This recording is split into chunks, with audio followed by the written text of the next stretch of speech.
Actions? We'll try the best we can, you know. But That's crazy. as long as we finish something.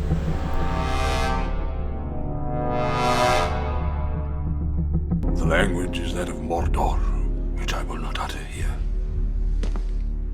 Mordor.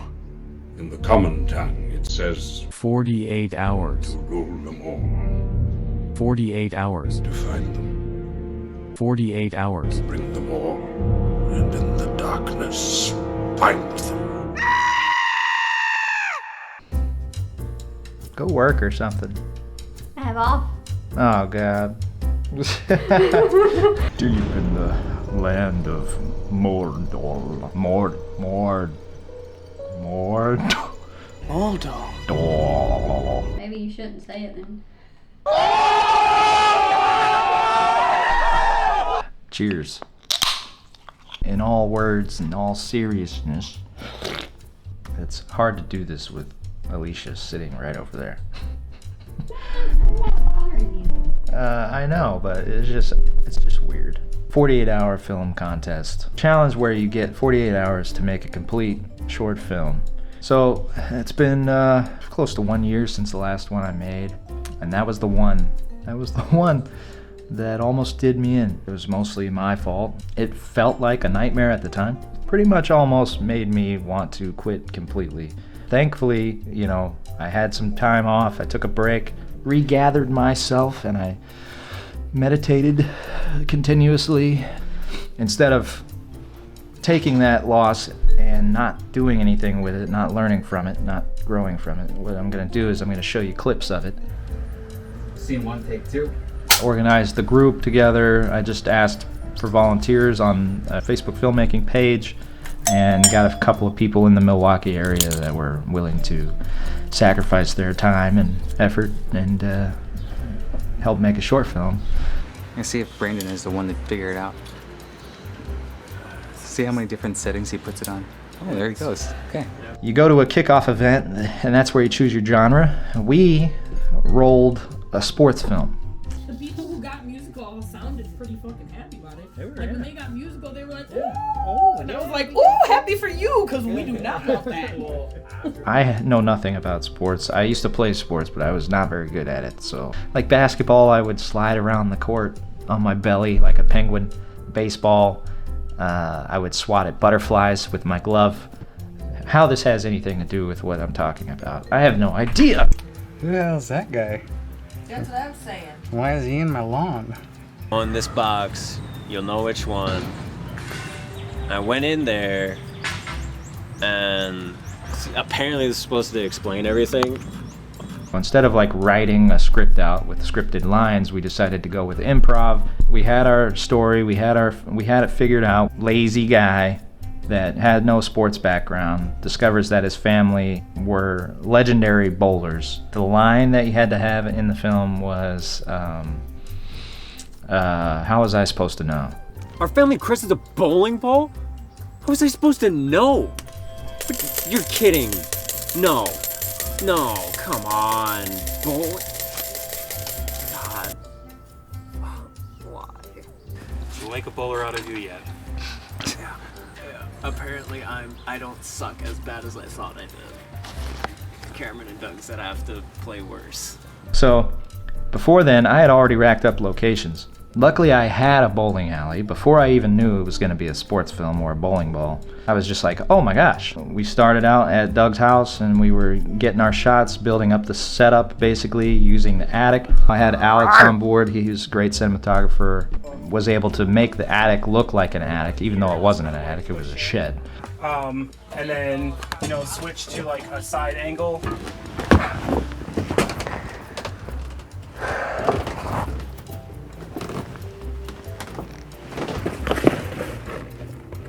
So yeah, I mean, I think we can make that work. The lighting looks good. Is my family in a cult? A bowling cult? How hard it was to find a bowling ball set, like a kid's bowling ball set, because I wanted him to practice, right? Because he's never played sports in his life. It was incredibly difficult, man, to find any kind of bowling set.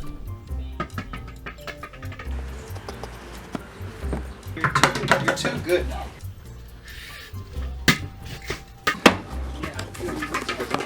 So we had everything going, and everything was going smooth and covered and everything, but the problem was it took too long, I think. Got all these different locations with different themes. Me being me, I decided to use them all. I was just like, okay, you know what? I can do this. I can take it on. It's a challenge. We can do this. Of course we can. No problem. Yeah, I think it's up here. Come on, let's just go. Like in the graveyard, there's no GPS. So everybody was driving around in circles around this giant graveyard trying to find where we were. He's changed the angle multiple times now. Okay. The cemetery's almost closed. Dead zombie on the ground. All right, camera's rolling.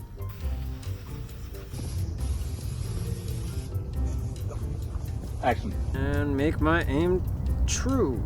The power of balls compels you. Okay.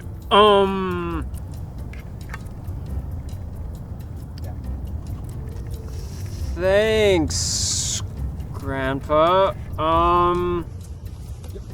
works. It definitely works. Okay, let's get out. Let's go. Whatever, let's get the hell out of here. Yep. And then we were gonna drive to the diner, which was like 15 minutes down the road. Going throughout the day, all of a sudden, you hear like rumblings in the sky, just thunder. And I was like, oh shit. When we got to the diner, it just poured, man.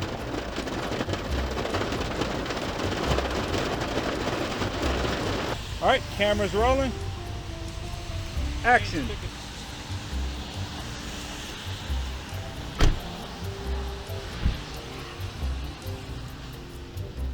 We had to pause a lot of times, and you know, sound was in another car trying to record the audio, and it was hard to communicate because there were so many people in the area in the parking lot.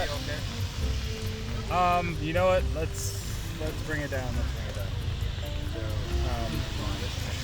Every little thing that could have went wrong or happened probably happened. Yeah, in hindsight, that was just too much. It was too much moving around for a 48-hour film festival. Really, what we should have done is just picked one location for that day, stuck with it, got as much as we could, and then started editing. I promise, I'm gonna get you back for the ice cream thing. You better. After the diner, everybody was tired. We all went home. I tried to edit stuff together and stay up, but I couldn't. It was time to go to the bowling alley, the main location of the whole film, basically. And they only could let us use one day for the bowling alley, and unfortunately, that was the day of the turn-in. We had another actor that was supposed to show up that wasn't able to show up on time. Stopped editing, basically editing the film to act in the film. Yeah, you know, we do something around here for new timers. Uh-huh. That is? No. Get him a drink. Pretty much everything I've acted in has been either cut out or, you know, there's just something about my acting ability that's no good. To a good bowling game. Good bowling game. Tastes good? Yeah? Yeah. All right, you ready? Yeah, let's go, buddy. Let's do it. Go.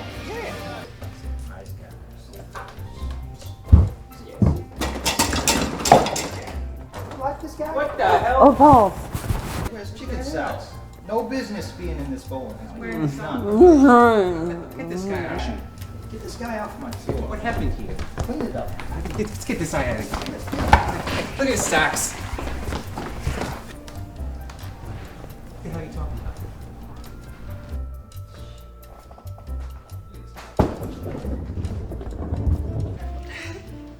What's going on here? This is rigged. After that scene was done, the last scene, we wrapped, took all the stuff and went to the drop-off location. That was a mistake. That was a mistake too. Seeing everybody completing their films, turning them all in while you're crunching and trying to get it done and finish stuff, and it was stressing me out to the point where I wasn't focused. And what happened was we had the finished result, but it was more than 7 minutes. It was like 10. I had to go in there, cut out entire sections of the film that felt complete. Like the film felt complete at 10 minutes. Like it felt good. And then that screwed up the sound sync, so the sound guy had to go back in and re-edit all this stuff, and he was pissed off. Understandable. I finished editing about 5 to 10 minutes, maybe 20 minutes after turn-in time, which means it didn't qualify for competition or whatever. All that work, all that effort, all that time, all that stress, lack of sleep, feels like it was for nothing. It just felt like, what the fuck was this for? I felt like a failure. Ugh, yuck. What am I doing here? Yeah, it's hard not to get in that mindset whenever you have a goal and you're pushing really hard to finish it and you just don't finish it. Sometimes things don't turn out the way that you want them to. You have an idea, you have a vision, you have a dream, and sometimes it just doesn't get realized. And that's okay. And I think the lesson for me was to accept that and move on and still do what I love to do just because I love to do it and not because I have a goal in mind. It took me a while to recover from that. I haven't done a 48 hours since. This year I banned myself basically from it because I don't know if I could have handled another big problem like that. After that, I made machine learning with Michael. That was great. It was nice because it gave me back my creativity, and honestly that went way smoother. The only thing with that was I poured liquid latex on my friend and basically pulled out all his chest hair. After doing that 48-hour film festival, it's like a love-hate thing. Like I hate it and it sucked, but at the same time it teaches you stuff. Like you really get to test yourself. And I would rather have hard, difficult, excruciating project for a 48-hour film festival than a simple, easygoing, run-of-the-mill production. I feel like I became a better filmmaker because of what happened and because of how it turned out. If it wasn't a challenge for you, and what's the point? I mean, you could do that in a more structured, slower-paced, easier work environment. So maybe later on I'll do it again when I feel like I have a little bit more structure in my life. I'm not disappointed anymore. And I just wanted to thank the people that were involved in that project. I hope that you got something out of it too, and I hope we all got something that we learned out of it, even if it was what not to do. And if you guys want to see the completed project, the incomplete complete project, I'll put it on the channel and let you all see it. I mean, I'm fine with that. I don't care. But otherwise, you can watch this and see clips. And yeah, come here, Poos. Get out there, get creative, and have fun. I didn't like that. Peace. Camera speeds. 10 speeding. Wait for airplane. That guy said he was related to me. This guy sucks. Are we still rolling? You could never carry on the Bollinger name. I used the wrong name. Bowlwiggins. Bowlwiggins. Carry on the Bowlwiggins name. I think you should stick with that voice you had in the beginning. I think that voice sounds really cool and interesting. That guy thinks he's related to me. Fuck that guy. No, that might be too much. But the fuck that guy? Should have taken both balls from him. Should have taken both balls. Yeah, that's a good one. I should have taken the other ball. You could never carry on the Bowlwiggins. Bowlwiggins. Bowlwiggins? You could never carry on the family name. I never should have. What's the phrase that we have to have? Oh, you should have known. How was I supposed to? How was I supposed to know? I should have taken both balls. We're losing light, so I want to adjust this. I'm gonna. That fucking idiot said he was my. That fucking idiot said he was my ancestor. Wrong way. That fucking idiot said he was my. I should have taken the other one. Fuck that guy. That's it. Sweet.